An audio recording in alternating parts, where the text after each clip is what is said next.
do Espírito Emmanuel. Ele diz assim: impressões negativas, não precisas dizê-las. Anotando defeitos, procura as qualidades. Com motivos de queixa, não reclames, espera. Críticas sem proveito destacam o perfil. Encontramos nos outros o que temos em nós. Só vemos o que temos. Isso é da lei de Deus. Essa mensagem está no livro Caminhos, e a psicografia é do Chico Xavier, e ela também está disponível ali na frente, se alguém quiser depois levar para casa, esteja à vontade. Então, nós agradecemos a presença de vocês aqui, né? A gente sabe que domingo à tarde às vezes não é tão simples de nós nos fazermos presentes, né, numa atividade atípica, né, dos domingos, mas que bom que cada um fez o esforço que lhe coube para poder estar aqui, e a gente agradece. Agradecemos também o Felipe, que se dispôs a vir, né? O Felipe Messer, que é de Três Passos, ele é trabalhador da Casa Espírita Francisco de Assis, naquela cidade. Em sua profissão, ele é cirurgião dentista, e ele então fez um estudo sobre essa temática que a gente está vendo ali, né? A origem espiritual do câncer, baseado nas obras espíritas. Então, muito obrigada, Felipe, né? Seja bem-vindo entre nós aqui mais uma vez. À noite ele também fará palestra, às 19h30, com o tema É Possível Ser Feliz. Quem desejar ficar por aqui, né? O nosso trabalho no seminário vai até 18h30, com espaço para perguntas, depois da exposição do Felipe, né? A gente pode fazer perguntas, intervenções. E nós depois nós vamos ficar aqui pela casa, daí tem um lanche, né? Aqueles que desejarem ficar, podem ficar. E depois às 19h30, então, a palestra e os passos. Agradecemos também a Deise, né? Sua esposa, que o acompanha.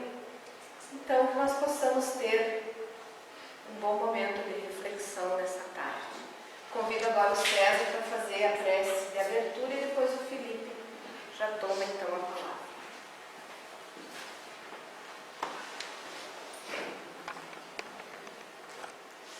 Os Espíritos Celestes vos acorrem a vos anunciar grandes coisas.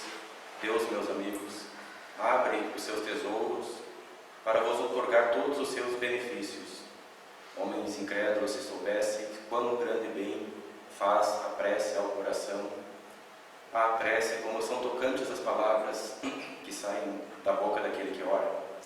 E nesse momento é para nós unirmos os nossos pensamentos, elevar aquela prece ao nosso Mestre Jesus, pedindo que as suas bênçãos estejam sempre junto aos nossos corações, que possamos ter uma tarde repleta de conhecimento, de ensinamentos para a nossa vida, para utilizar no nosso dia a dia, para compreender o espírito imortal que todos nós somos, e sempre buscando o Divino Mestre Jesus Cristo para a vida, para todos nós. Que assim seja. Passo então ao Felipe. Fique à vontade.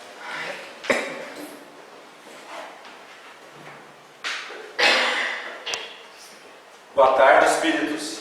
Boa tarde. Tá meio fraquinho. Boa tarde, espíritos. Boa tarde. Então tá, sejam bem-vindos então, mais uma vez, à casa aqui, Chico Xavier. Obrigado pela oportunidade que vocês me dão de vos falar acerca de um tema tão, digamos assim, importante na atualidade. Agora vem aquela parte que o expositor, ele dá uma resbalada no sentido assim, vamos dar uma desculpinha, mas é o seguinte: hoje nós vamos fazer um atrevimento, nós vamos fazer um despautério e nós vamos elaborar uma hipótese acerca do câncer. E aí todo mundo olha aquele título e, nossa senhora, o cara já começou com uns termos bem difíceis, né? uma teoria sobre etiopatogenia espiritual. Posteriormente a gente vai explicar esses termos.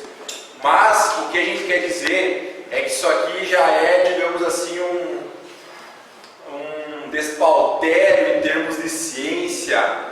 Você fazer uma hipótese sobre etiopatogenia espiritual.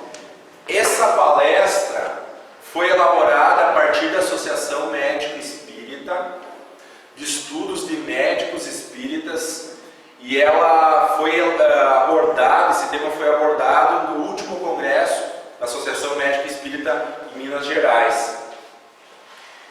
Os médicos, e principalmente o médico chamado Décio Andoli, que ele era professor da USP, inclusive hoje ele trabalha em Campo Grande, ele elaborou essa exposição a partir do livro que muitos espíritas aqui presentes devem conhecer, que foi uma obra que o André Luiz ditou a Chico Xavier e a Valdo Vieira, que é Evolução em Dois Mundos. Então esta exposição está baseada no livro Evolução em Dois Mundos. Então vamos lá para todos nós juntos elaborarmos uma hipótese científica, que inclusive já está sendo estudada de uma maneira metodológica, tá? Então, pasmem, mas nós vamos elaborar uma hipótese científica juntos. Então o expositor já começa pedindo a vocês que compareçam, que compartilhem comigo da questão de elaborar esta hipótese científica. Quem gosta aqui de estudar biologia? Levante a mão. Quem é que fugia da aula de biologia lá na época da escola, né? Mas hoje a gente vai ter que trabalhar um pouquinho de biologia. Sem eu trabalhar biologia com vocês, eu não vou ter como elaborar essa hipótese. Então no início a gente vai trabalhar bastante com os termos da biologia, né? Então nós começamos com o conceito de câncer. Na verdade, o conceito mais atual de câncer, segundo a medicina e a fisiologia e a fisiopatologia, é que câncer não é a doença, mas um conjunto de doenças que tem como característica comum a perda de ordem nas células do corpo. Então, quando você tem uma perda de ordem das células do corpo, você pode ter um câncer. Se você for analisar, vocês já devem saber que nós desenvolvemos câncer muitas vezes sem o sabermos.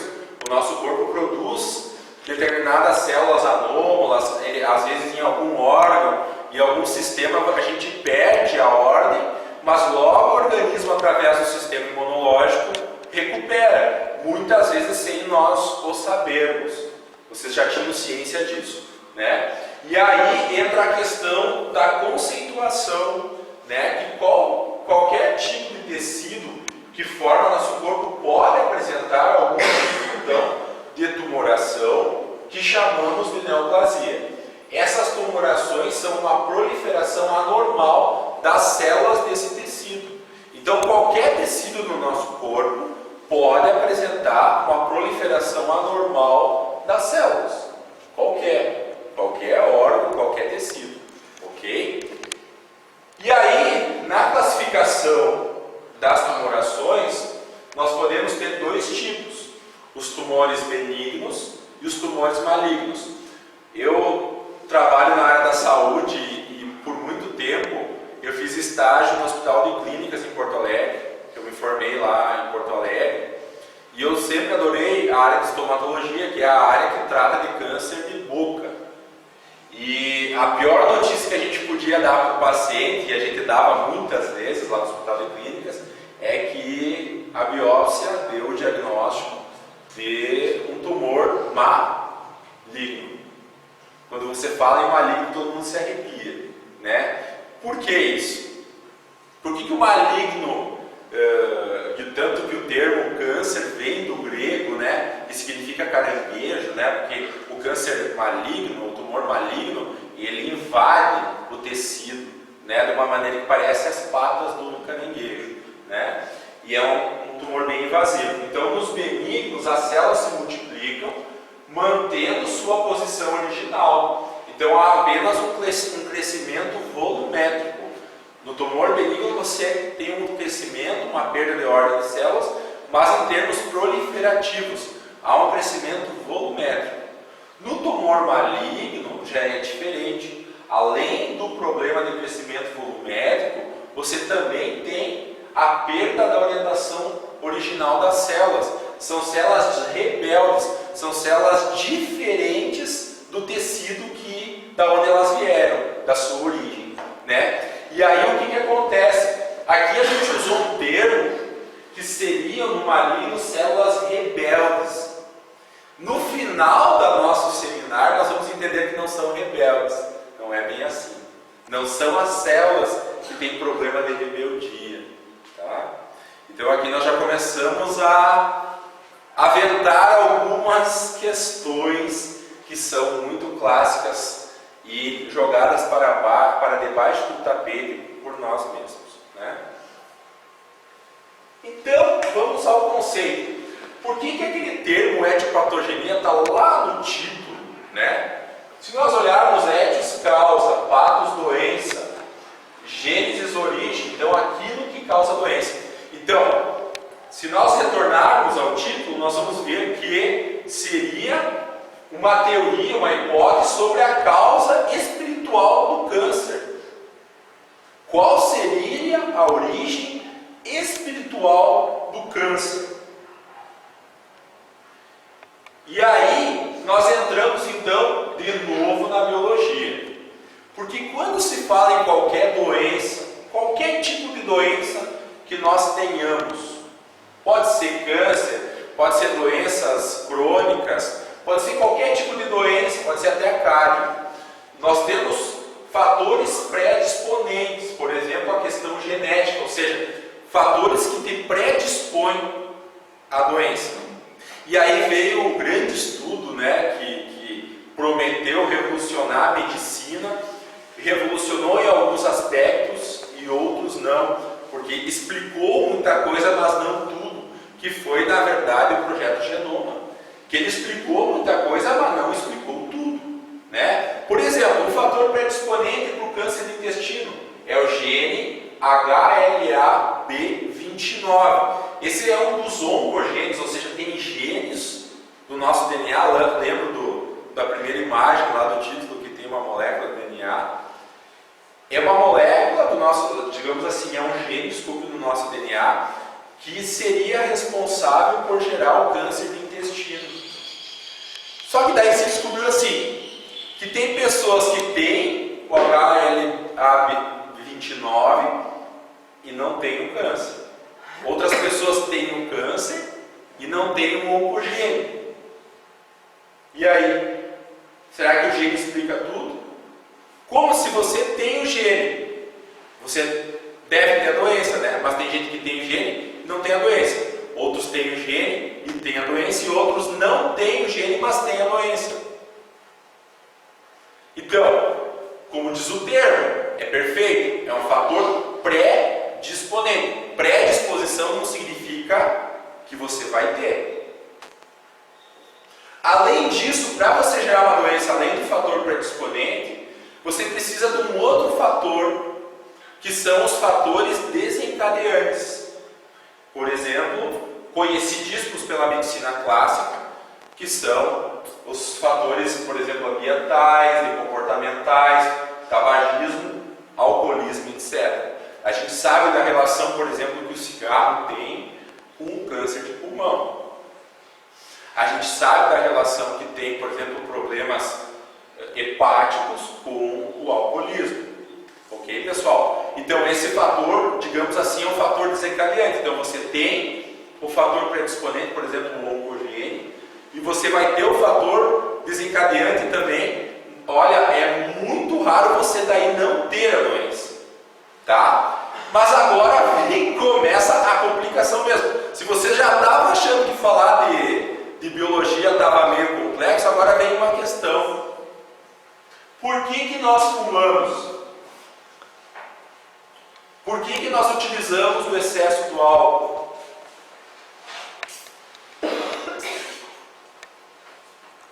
São fatores externos, não é? Mas por quê?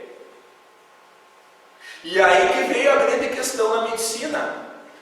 As coisas que a medicina clássica ainda não consegue explicar, e ela já explica muita coisa, eu também sou da área, não trabalho diretamente hoje, na atualidade, com câncer de boca, mas trabalhei muito tempo. O que é a medicina clássica, o que é a odontologia, ou qualquer área de saúde, enfermagem, etc. e tal, não consegue ainda acessar. É justamente o outro fator. E as causas espirituais? A medicina clássica ainda está ignorando esses fatores, mas porque nós, os pacientes ou os enfermos, muitas vezes fazemos questão também de ignorá-los, né? Até os próprios estudiosos do assunto, porque é muito mais fácil ainda nós fugirmos do assunto. Como você pergunta assim para alguém que é ateu, por que você é ateu? Olha, eu não quero nem pensar nisso, né? É mais ou menos assim. Então o que acontece? E as causas espirituais? Ou seja, por exemplo, fatores predisponentes, fatores desencadeantes, mas nem sempre os fatores predisponentes explicam tudo, nem sempre os desencadeantes, que normalmente nós analisamos do ponto de vista exterior, explicam tudo. E os outros fatores, por exemplo, espirituais? E aqui nós listamos os fatores espirituais, os oncogêneses, os hábitos, fatores ambientais, fatores infecciosos que podem nos gerar uma doença como essa. E qual o outro fator que faltou aqui?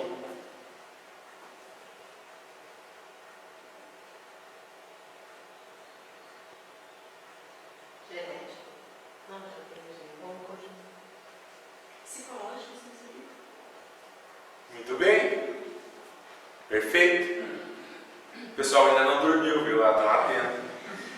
Pois é, qual seria então, e essa hipótese que foi levantada no Congresso, que é o que está se estudando, qual a influência ou o mecanismo pelo qual determinado tipo de atitude mental, né, como ela falou, ou determinada herança da genética espiritual, genes perispiríticos, isso é um tema para outra palestra.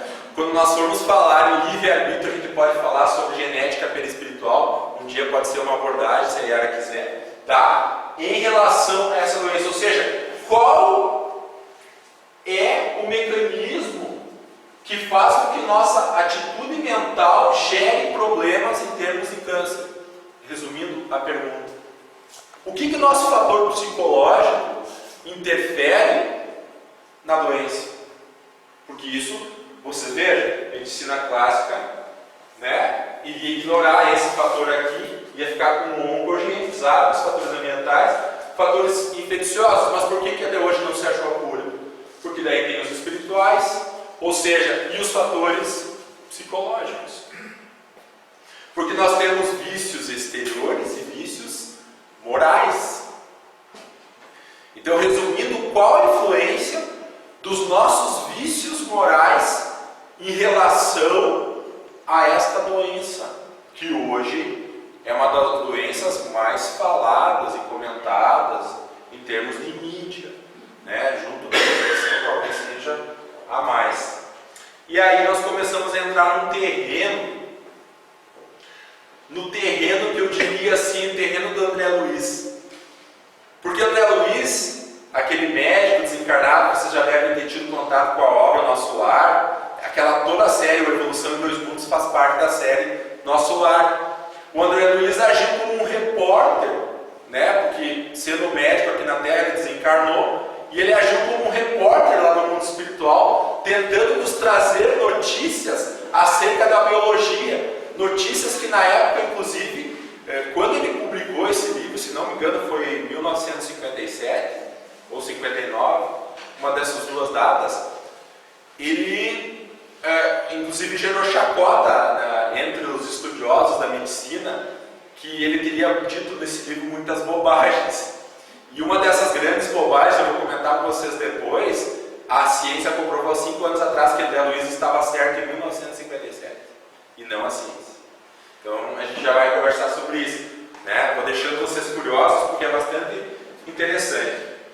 Então André Luiz faz uma definição bem interessante, começando a falar da parte então influência do psicológico, do espírito em termos de corpo, em termos de doença, olha só a definição de célula. Eu já estudei muitos conceitos de célula, desde a anatomia, desde a fisiologia, desde a patologia, desde a histologia, mas eu nunca tinha visto um conceito tão completo. O André Luiz define célula como animáculos infinitesimais domesticados. Nossa Senhora! Aí esse conceito vem do livro Evolução Dois Mundos, né? Que a gente já comentou. E aí o seguinte, por que ele diz que as células são animáculos? Porque na verdade são animaizinhos unicelulares, assim como as amebas e algumas bactérias. Tá? Infinitesimais porque são seres microscópicos.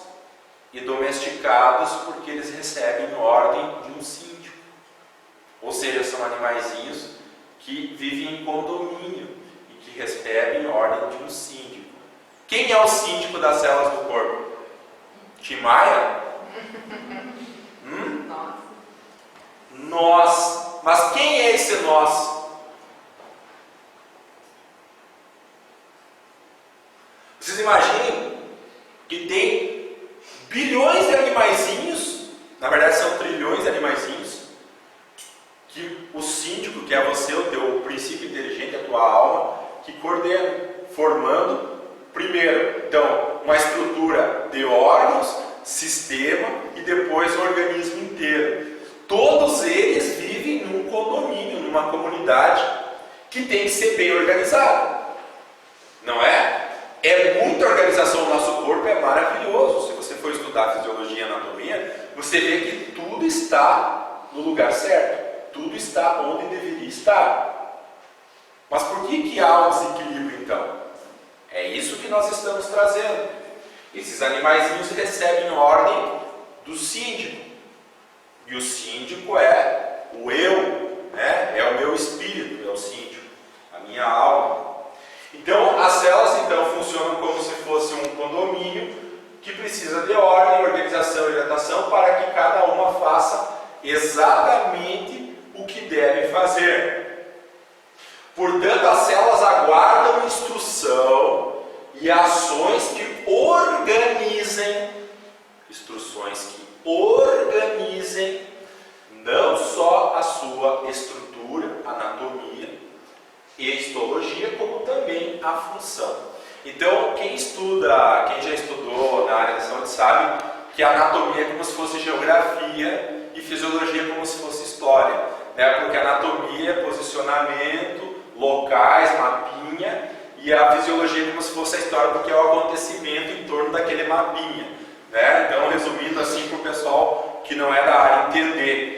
Então, na verdade, as células, se você pegar, por exemplo, as células e isolá-las, elas vão se reproduzir. Por exemplo, você pega uma célula aqui, isola num meio de cultura, elas vão se reproduzir e tal, mas elas não vão conseguir exercer função. Elas não vão conseguir fazer a diferenciação como elas têm no corpo físico. Por quê? Porque elas precisam da ordem do síndico. Quem é o síndico é o meu princípio inteligente, a minha alma, né? É o meu espírito. Então o que acontece? Quem vai organizar a célula então? Se elas precisam receber ordens, comandos a fim de saber o que elas têm que fazer quando elas têm que fazer, esses comandos precisam ser constantemente enviados. Ou seja, os comandos que as células recebem do corpo precisam ser constantemente enviados. Aí vocês imaginem o seguinte: vocês têm uma rede de lojas e uma loja lá em Bagé. E essa loja de Bagé perdeu a comunicação com a franquia, né? Com essa rede de lojas. Daí de repente vocês mudaram a fachada, mas o gerente lá de Bagé não tem comunicação com vocês, a fachada dele vai ficar diferente. Por quê? Porque o gerente lá de Bagé precisa estar em contato constante, recebendo ordens da gerência da rede de lojas, né? Então o que acontece? A mesma coisa acontece no nosso corpo. As nossas células precisam constantemente receber as ordens do síndico, senão não funciona direito. Isso é básico. Isso a medicina hoje já está entrando em comunhão de acordo com a doutrina espírita, tá? Então, se essas células, agora vamos começar com a nossa hipótese propriamente dita, se essas células começarem a deixar de receber essas ordens, né, elas retornam ao automatismo celular, ao estado primitivo, e aí elas perdem autonomia. Vocês lembram do conceito de câncer, que é a perda do quê? De ordem nas células. Se há a perda da ordem, ou seja, da comunicação, as células vão retornar ao automatismo, ou seja, elas entrarão no estado primitivo e elas perderão a autonomia. Por quê? Porque elas não vão saber o que fazer. Aí você já deve estar pensando assim, quando ele falou que as células são rebeldes, é um conceito equivocado.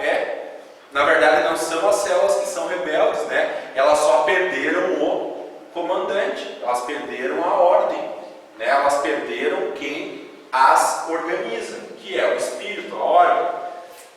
E aí nós entramos então em espiritismo. Porque se vocês analisarem essa imagem, não sei se vocês já tiveram contato, mas eu vou explicar de uma maneira pormenorizada essa parte para que vocês possam entender um pouco mais sobre a nossa teoria. Então vamos lá.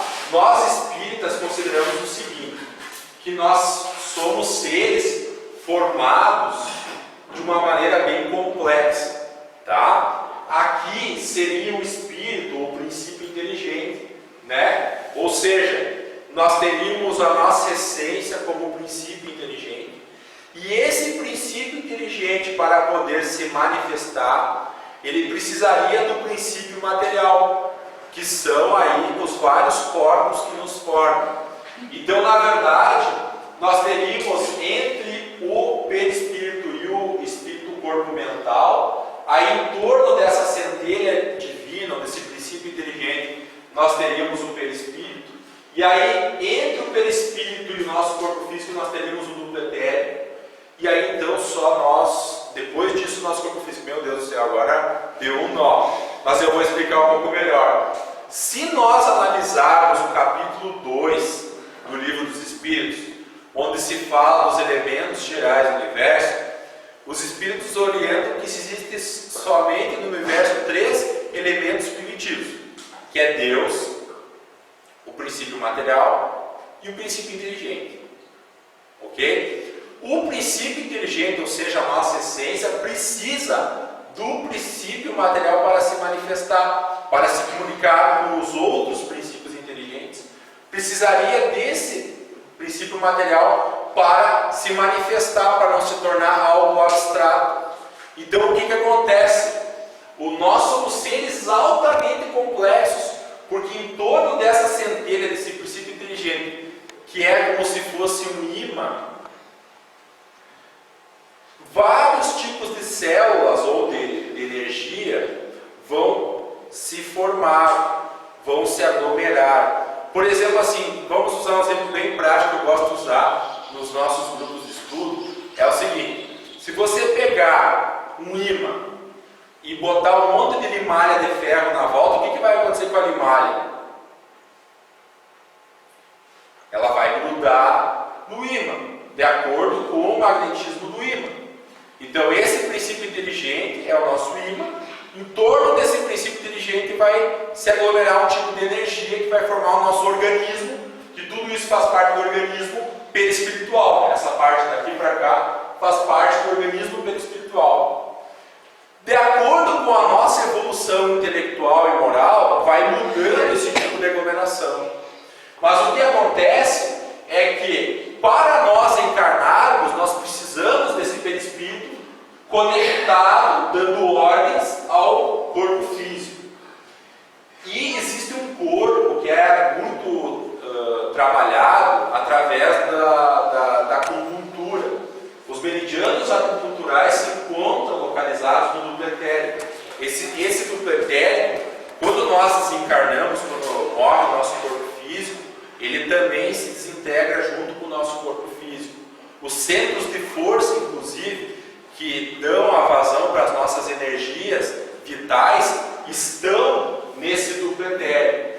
Então, para mim poder falar para vocês da origem espiritual do câncer e construir esse conhecimento junto, nós temos que entender esse conceito, que o nosso princípio inteligente faz uma aglomeração de fluido cósmico universal ou de energia, vamos falar bem no comum, no cotidiano, assim, em torno dele, formando o corpo espiritual, que tem células, que tem corpos, mas de uma energia mais sublime, que é uma energia que não se encontra nesse plano físico. E aí nós temos esse corpo físico, que é como se fosse essa veste carnal, que é conectada ao perispírito através de laços, só que você já deve ter ouvido falar, que é coordenado então pelo perispírito e esse perispírito pelo nosso espírito. Agora mais adiante vocês vão entender esses conceitos que eu dei para vocês, que parecem meio jogados ao léu. Então, a nossa comunicação, como ela falou, mente e corpo está naquela interface físico-etérica. Então a nossa mente se conecta ao nosso corpo físico através dessa interface física e etérica. Então o nosso espírito manda ordens para o perispírito, que por sua vez manda para o etérico, que manda para o nosso corpo físico. Quando nós recebemos um estímulo externo no nosso corpo físico, isso vai gerar uma reverberação, vai gerar uma agitação no nosso perispírito também. Então existe uma comunicação mútua, né? Então um vai influenciar o outro. Mas por que você está falando isso? Porque quem opera a máquina de carbono, que eu achei sublime, quando desce a dormir na exposição dele no seminário, chama o nosso corpo físico de máquina de carbono, quem opera é a mente, como a moça falou. A mente opera essa máquina e não a máquina opera a mente, que é o que os materialistas querem dizer, que na verdade nós somos frutos de um quimismo cerebral, e não é isso que acontece. Quem opera essa máquina aqui é alguém, é o princípio inteligente, é a mente, tá? E aí a mente é uma inteligência não física. Ela é, como dizem os físicos da física quântica, um metasistema. A gente não vai entrar hoje nesse assunto. Os meridianos pasmem vocês. Lembra que eu falei para vocês? Vamos fazer uma enquete aqui, isso é bem interessante aqui para nós, Yara. Quem já conhecia o termo duplo etérico? Levante a mão, por favor. Não precisa ter vergonha.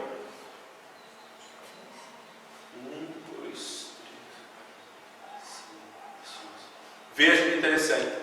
Mas olha só, para vocês terem uma ideia, na China, um chinês identificou os canais dos meridianos acupunturais do duplo etérico através do microscópio. Sabe em que década? De 60. Vocês sabiam disso? Porque inclusive nós, na minha área, vou falar da minha área porque eu entendo da minha área, né? Tem dentistas que não aceitam a acupuntura. Vocês sabiam disso? Assim como tem médicos que dizem, não, isso é bobagem, né? Mas não estou aqui para gerar polêmica profissional. Eu só estou dizendo o seguinte, só que tem um detalhezinho, se tu não aceitar é uma coisa, mas que o chinês comprovou e identificou os canais, ele identificou na década de 60. E aí, o que vocês me dizem disso? Você pode até dizer, eu não acredito, isso é bobagem. Mas como é que na década de 60 ele identificou isso? Os canaizinhos dos meridianos, onde as agulhas fazem a ponte, então não, isso é só por ter. Aquilo ali está ali para nada, só para ter. É assim que funcionam as coisas no universo? É só por ter, para nada, não serve para nada. Pois é essa questão que fica. Esses médicos da Associação Médica Espírita, todos nós